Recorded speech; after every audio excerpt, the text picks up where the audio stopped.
महादेव मित्रों, अभी social media पे हर्षद मेहता घोटाले की खबर आग की तरफ फैल रही है और हर्षद मेहता घोटाले पे वेब सीरीज़ भी आ रही है जिसमें हंसल मेहता निर्देशित 1992 स्कैम और कुकी गुलाटी निर्देशित द बिग बुल है। तो आइए अब आगे की कहानी जानते हैं। हर्षद मेहता 1980 से 90 के दशक में स्टॉक मार्केट का वो बेताज बादशाह जिसने स्टॉक मार्केट की दशा ही बदल डाली। मगर किसे पता था जिसे स्टॉक मार्केट अपना मसीहा मान बैठा है, जिसे शेयर होल्डर अपनी किस्मत की चाबी समझ रहा है, वो एक बड़ा घोटालेबाज है जो उन्हें बर्बादी के जहन्नुम में ले जाकर पटक देगा। जी, शरद मेहता वो नाम है जिसने इस देश में 4,000 करोड़ का घोटाला किया, या यूँ कहें कि ये शख्स देश के तमाम शेयर होल्डर्स के सपने और उनके 4,000 करोड़ गबन कर गया। आज हम आपको बताएंगे कि आखिर कौन है हर्षद मेहता, क्या था उसका घोटाला, किस तरीके से इस शख्स ने देश के तमाम शेयर होल्डर को लगाया 4,000 करोड़ का चूना और आखिर कैसी हुई इसकी मौत। तो आइए जानते हैं कौन है हर्षद मेहता। 29 जुलाई 1954 को पनेल मोटी, राजकोट, गुजरात में हर्षद मेहता का जन्म एक छोटे से बिजनेसमैन परिवार में हुआ। हर्षद मेहता का बचपन मुंबई के कांदीवली में गुजरा और मुंबई के होली क्रॉस बैरोन बाजार सेकेंडरी स्कूल से उन्होंने स्कूली पढ़ाई की। 12वीं पास करने के बाद हर्षद मेहता ने लाजपत राय कॉलेज से बीकॉम की पढ़ाई की। फिर अगले 8 साल तक छोटी छोटी नौकरियां की। 1976 में बीकॉम पास करने के बाद हर्षद ने पहली नौकरी new India insurance company limited में बतौर सेल्स पर्सन की और उसी वक्त उनका इंटरेस्ट शेयर मार्केट की तरफ जागा और उन्होंने नौकरी छोड़ हरिजीवन दास नोमिदास सिक्योरिटीज नाम की ब्रोकरेज कंपनी में बतौर जॉबर नौकरी ज्वाइन कर ली और प्रसन्न परिजीवन दास को अपना गुरु मान लिया।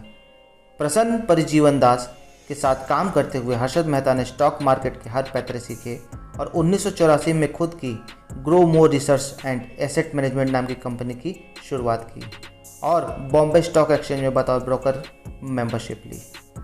और यहाँ से शुरू हुआ स्टॉक मार्केट के उस बेताज बादशाह का सफ़र, जिसे आगे चलकर स्टॉक मार्केट अमिताभ बच्चन और रेजिंग बुल कहा जाने लगा।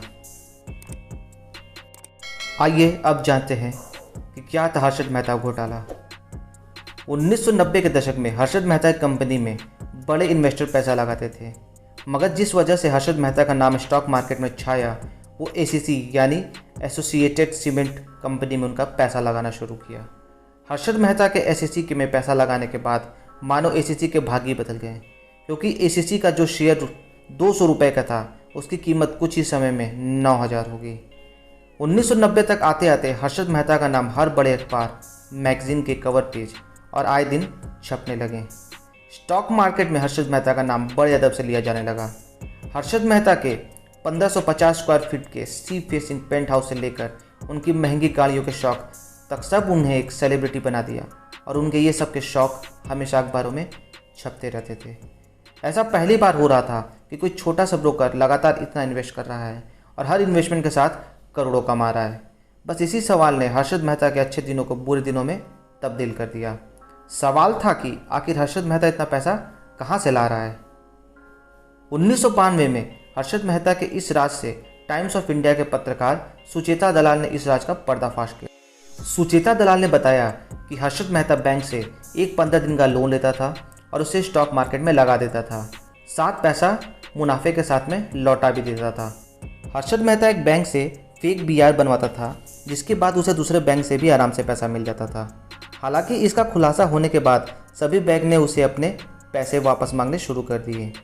खुलासा होने के बाद मेहता के ऊपर 72 क्रिमिनल चार्ज लगाए गए और सिविल केस फाइल हुए। हालांकि इन सब के बावजूद हर्षद मेहता का मन नहीं माना। वो अखबारों में एडवाइजरी कॉलम लिखने लगा कि आप इस कंपनी में इन्वेस्ट करें, आपको फ़ायदा होगा, या इस कंपनी में ना करें, इसमें आपका नुकसान होगा। बाद में पता चला कि मेहता सिर्फ उस कंपनी में पैसा लगाने की एडवाइस देता था जिसमें उसका खुद का पैसा लगा हुआ है। हर्षद मेहता पर कई सारे केस चल रहे थे, मगर उसे मात्र एक केस में दोषी पाया गया था। सुप्रीम कोर्ट ने उसे दोषी पाते हुए 5 साल की सज़ा और 25,000 रुपये का जुर्माना ठोका था। मेहता थाने जेल में बंद था। 31 दिसंबर 2001 को देर रात उसे छोटी सी दर्द की शिकायत हुई, जिसके बाद उसे ठाणे सिविल अस्पताल में भर्ती कराया गया, जहां उसकी मौत हो गई। अपने दिमाग से इस बंदे ने बहुत जल्दी तरक्की कर ली और शेयर मार्केट जैसे प्लेटफॉर्म पे इसने बहुत नाम कमाया, जिस पे कोई बंदा इतना सक्सेसफुल नहीं था। पर कहते हैं ना लालच बुरी बला होती है। तो इसी लालच ने हर्षद मेहता को डुबा दिया और उनका नाम, सम्मान सब छीन लिया। आशा करता हूँ आपको आज की वीडियो अच्छी लगी होगी, और अगर अच्छी लगी है तो वीडियो को लाइक करिए और हमारे चैनल को सब्सक्राइब करिए, ताकि आप ऐसे ही वीडियो आगे भी देख पाएँ। तो मिलते हैं आपसे अगली वीडियो में, तब तक के लिए हर हर महादेव।